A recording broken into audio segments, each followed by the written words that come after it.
Welcome back. Bulletin کے آغاز میں آپ کو سب سے پہلے بتائیں کہ نریندر سنگھ مودی سرکار کو سفارتی سطح پر ایک اور جھٹکا لگا ہے۔ امریکی صدر نے سکھ فار جسٹس کے رہنما گرپتونت سنگھ کو خط لکھ دیا ہے۔ بھارت کی جانب سے عالمی سطح پر خالصتان تحریک کو کچلنے کی کوششیں ناکام ہو گئی ہیں۔ گرپتونت سنگھ کو خط خالصتان تحریک کی عالمی قبولیت کا ثبوت ہے۔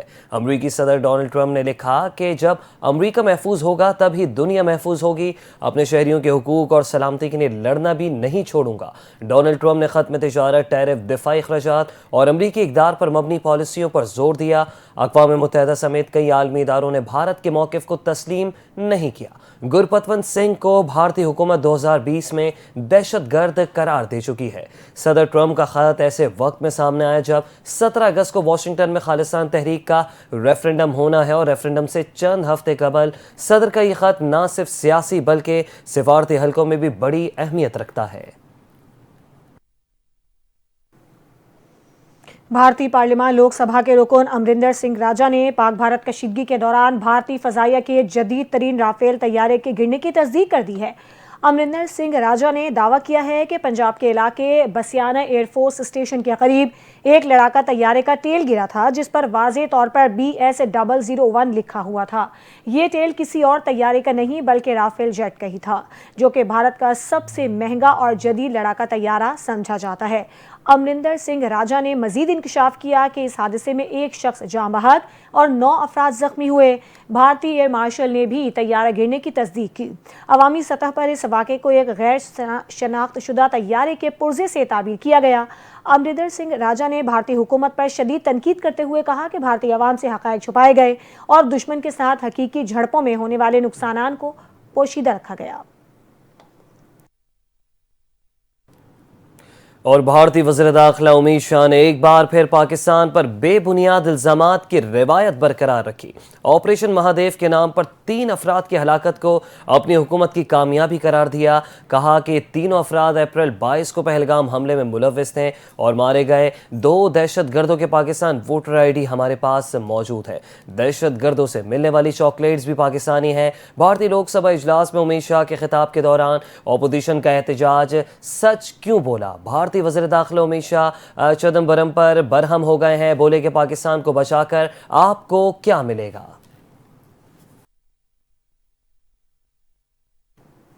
اسرائیل کو تسلیم کرنے کا کوئی منصوبہ نہیں۔ اب وقت آ گیا ہے کہ عالمی برادری فلسطینی عوام کے حق خود ارادیت کو تسلیم کرے۔ نائب وزیر اعظم اسحاق ڈار کا 2 ٹوک پیغام۔ کہا، بھارت نے ہمارا پانی روکا گیا یا اس کا رخ موڑا گیا تو اسے اعلان جنگ سمجھا جائے گا۔ سندھ طاس معاہدے کو کوئی بھی یک طرفہ طور پر ختم نہیں کر سکتا۔ 3 دریاؤں پر ہمارا حق ہے۔ بھارت کے ساتھ دنیا میں کہیں بھی مذاکرات کے لیے تیار ہیں۔ اب بھارت سے مذاکرات ہوئے تو جامع ہوں گے۔ امریکی وزیر خارجہ مارکو روبیو سے تجارت اور ٹیرف پر بھی بات کی۔ ٹیرف پر معاہدے کے لیے وزیر خزانہ امریکہ پہنچ رہے ہیں۔ اگلے 2 سے 3 دن میں ٹیرف پر معاہدہ طے پا جائے گا۔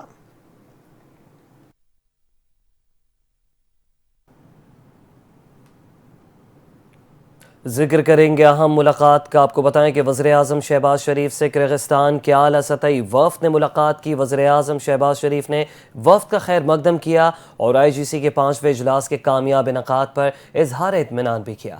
وزیر اعظم شہباز شریف نے پاکستان اور کرغزستان تعاون میں پیش رفت پر بھی اطمینان کا اظہار کرتے ہوئے پروٹوکول اور MOUs پر دستخط کو سراہا۔ شہباز شریف نے کہا کہ MOUs تجارت، توانائی، تعاون، روابط اور عوامی تبادلوں کے فروغ کی جانب اہم قدم ہے۔ وزیر اعظم نے IGC کے دوران کیے گئے فیصلوں پر عمل درآمد کے لیے پاکستان کے مضبوط عزم کا اعادہ بھی کیا۔ وفد کے سربراہ عادل بسلوف نے تعلقات کے فروغ کے لیے حکومت پاکستان کی کوششوں کو سراہا۔ انہوں نے کہا کہ امید ہے کہ IGC کے نتائج گہرے اور مزید نتیجہ خیز تعاون کا باعث بنیں گے۔ فریقین نے دونوں ممالک کے درمیان مضبوط تعلقات کے لیے تعاون جاری رکھنے کے عزم کا اعادہ کیا۔ سپریم کورٹ میں بانی PTI کی ضمانت اپیلوں پر سماعت 12 اگست تک ملتوی کر دی گئی۔ وکیل صفائی سلمان صفدر کی درخواست پر سماعت ملتوی کی گئی۔ چیف جسٹس یحییٰ آفریدی کی سربراہی میں 2 رکنی بینچ نے بانی PTI کی اپیلوں پر سماعت کی۔ چیف جسٹس نے سماعت کے آغاز پر کہا کہ کیس میں التوا کی درخواست آئی ہوئی ہے۔ وکیل سلمان اکرم راجہ نے جواب دیا کہ سلمان صفدر بیرون ملک ہیں۔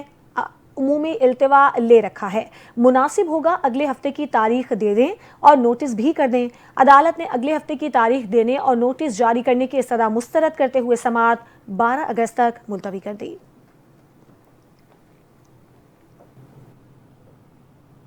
وزیر اعلیٰ خیبر پختونخوا الیمین گنڈاپور اسلحہ اور شراب برآمدگی کیس میں عدالت کے روبرو پیش ہو گئے۔ عدالت نے الیمین گنڈاپور کے وارنٹ گرفتاری منسوخ کر دیا ہے۔ ڈسٹرکٹ اینڈ سیشن کورٹ اسلام آباد میں الیمین گنڈاپور کے خلاف کیس کی سماعت کی۔ عدالت نے الیمین گنڈاپور کے ضمانتی کو دیا گیا شو کاز نوٹس بھی واپس لے لیا اور الیمین گنڈاپور کو جانے کی اجازت دے دی۔ کوئی خیبر پختونخوا حکومت گرا کر دکھائے، 5 اگست کو صوبے میں احتجاجی مظاہرے کو لیڈ کروں گا، وزیر اعلیٰ خیبر پختونخوا الیمین گنڈاپور کا کھلا چیلنج۔ اسلام آباد ڈسٹرکٹ کورٹ پیشی کے موقع پر میڈیا سے گفتگو کرتے ہوئے کہا کہ ہماری جنگ حق کی جنگ ہے، یہ جنگ ہم ہی جیتیں گے۔ وزیر اعلیٰ خیبر پختونخوا الیمین گنڈاپور کی اس طرح کی پیشیوں سے ہم گھبرانے والے نہیں۔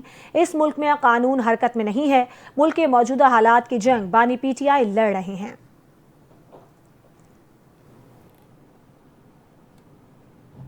نام نہاد لاپتہ افراد کی آڑ میں دہشت گردی کے ناقابل تردید شواہد منظر عام پر آ گئے۔ سیکیورٹی ذرائع کے مطابق کلات آپریشن کے دوران ہلاک دہشت گرد سہیب لانگو بلوچ یکجہتی کمیٹی کے نام نہاد لاپتہ افراد کی لسٹ میں شامل ہے اور اسے قبل بھی فتنہ ہندوستان کے مارے جانے والے متعدد دہشت گرد نام نہاد لاپتہ افراد کی لسٹ میں شامل تھے، جبکہ مارچ 2024 کو گوادر حملے میں مارے جانے والا دہشت گرد کریم جان بھی لاپتہ افراد کی فہرست میں شامل تھا۔ اس کے علاوہ نیول بیس حملے میں مارے جانے والا دہشت گرد عبدالودود بھی لاپتہ افراد کی لسٹ میں شامل تھا۔ سیکیورٹی ذرائع کے مطابق ماہرنگ نے ہمیشہ نام نہاد لاپتہ افراد کا بیانیہ اپنے مذموم عزائم اور ریاست کو بدنام کرنے کے لیے استعمال کیا۔ ہلاک دہشت گرد سہیب لانگو کی ماہرنگ کے ساتھ مظاہروں میں کئی تصاویر اور ویڈیوز بھی سوشل میڈیا پر موجود ہیں۔ وزیر خزانہ سینیٹر محمد اورنگزیب پاک امریکہ تجارتی مذاکرات کی تکمیل کے لیے امریکہ روانہ ہو گئے۔ دورہ امریکہ کے دوران پاک امریکہ ٹریڈ ڈائیلاگ پر حتمی بات چیت ہوگی۔ تجارتی معاہدے سے دونوں ممالک کی معیشتوں کو فائدہ ہوگا۔ پاکستان اور امریکہ میں مضبوط تجارتی تعلقات اہم ستون ہیں۔ امریکہ پاکستان کا سب سے بڑا تجارتی شراکت دار ہے۔ اعلامیے میں کہا گیا ہے کہ پاکستان دو طرفہ تجارت کو روایتی اور غیر روایتی شعبوں تک بڑھانا چاہتا ہے۔ آئی ٹی، معدنیات اور زراعت میں شراکت داری کے وسیع مواقع موجود ہیں اور وزیر خزانہ کا دورہ تجارتی تعلقات مضبوط بنانے کی کڑی ہے۔ وزیر خزانہ محمد اورنگزیب کا کہنا ہے کہ پاکستان اور امریکہ کے درمیان تجارتی تعلقات میں مزید بہتری کے امکانات روشن ہیں۔ دوسری جانب الیکشن کمیشن سندھ نے صوبے کی 52 خالی بلدیاتی نشستوں پر ضمنی انتخابات کا شیڈیول جاری کر دیا۔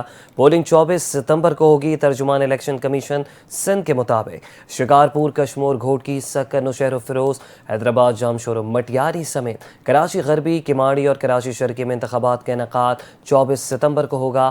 ترجمان کے مطابق کاغذات نامزدگی جمع کروانے کا مرحلہ 21 تا 23 اگست تک جاری رہے گا۔ امیدواروں کی ابتدائی فہرست 25 اگست کو جاری کی جائے گی۔ کاغذات نامزدگی کی جانچ پڑتال 26 تا 28 اگست ہوگی۔ کاغذات نامزدگی 8 ستمبر تک واپس لیے جا سکتے ہیں۔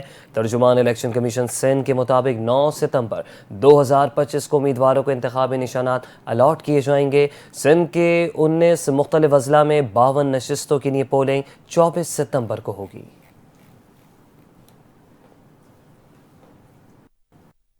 اسی کے ساتھ بلیٹن سے فی الحال اتنا۔ دیکھتے رہیے NTN نیوز۔